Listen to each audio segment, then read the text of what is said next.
भगवान श्री कृष्ण को नमस्कार करते हुए आप सभी का अनंत अकेडमी ऑफ मैथमेटिक्स में स्वागत है।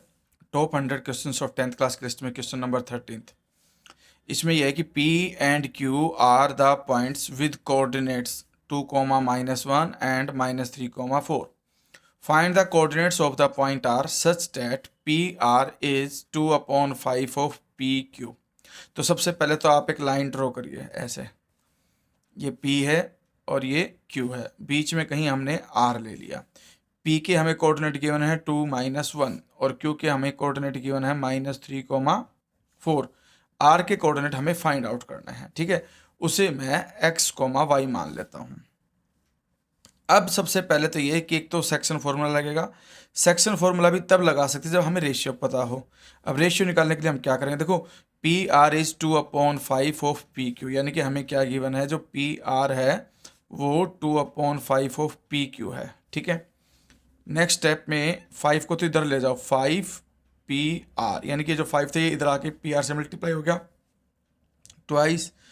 PQ यहाँ से यहाँ तक है, इसको मैं ब्रेक कर देता हूँ P से R तक, फिर R से Q तक, तो PR प्लस RQ, ये हो गया 2PR।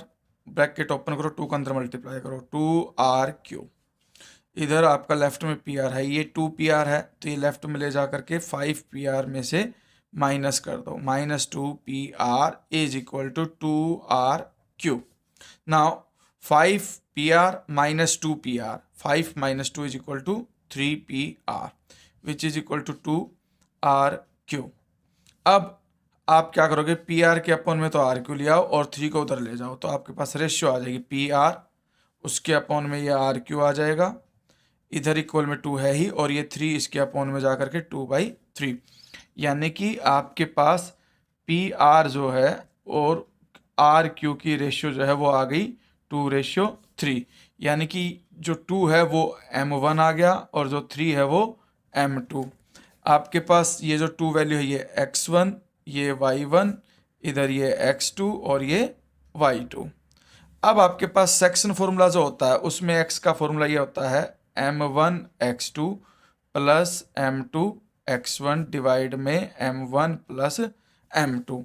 अब आपके पास M1 M2, आपके पास X1 X2 पुट कर दो सिर्फ इसके अंदर। M1 की जो वैल्यू है वो 2 है, X2 की वैल्यू है -3, फिर प्लस M2 की वैल्यू 3 है और X1 की वैल्यू 2 है, डिवाइड में M1 प्लस M2, यानी कि M1 प्लस M2। सोल्व करेंगे, 2 - 3 -6, 3 × 2 +6, क्योंकि ये प्लस है ये भी प्लस है, +6 अपॉन में 2 + 3 5, -6 + 6 इक्वल टू होता है 0, 0 के अपॉन कुछ भी हो क्या आ जाएगा 0। सेम वे में हम अब y की वैल्यू निकाल सकते हैं। y का फॉर्मूला होता है M1 Y2 M2 Y1, ठीक है, अपॉन में M1 प्लस M2। तो आपके पास जो y है वो आ जाएगा M1 की वैल्यू 2, Y2 की जो वैल्यू है हमारे पास फिगर के अकॉर्डिंग वो 4 है, तो 2 × 4 प्लस में 3 × में, क्योंकि M2 की वैल्यू 3 है और Y1 की वैल्यू -1 है, डिवाइड में 2 + 3। तो हम देखते हैं 4 × 2 = 8, -3 × -1 -3, डिवाइड में 2 + 3 5, 5/5 कैंसिल होकर के y की वैल्यू क्या आ गई 1। तो आप फाइनल आंसर क्या लिखोगे, coordinate of r is equal to x, y। x की वैल्यू 0 है और y की वैल्यू आ गई 1। ये आपका फाइनल आंसर है इस क्वेश्चन के लिए, ठीक है, तो ध्यान देना।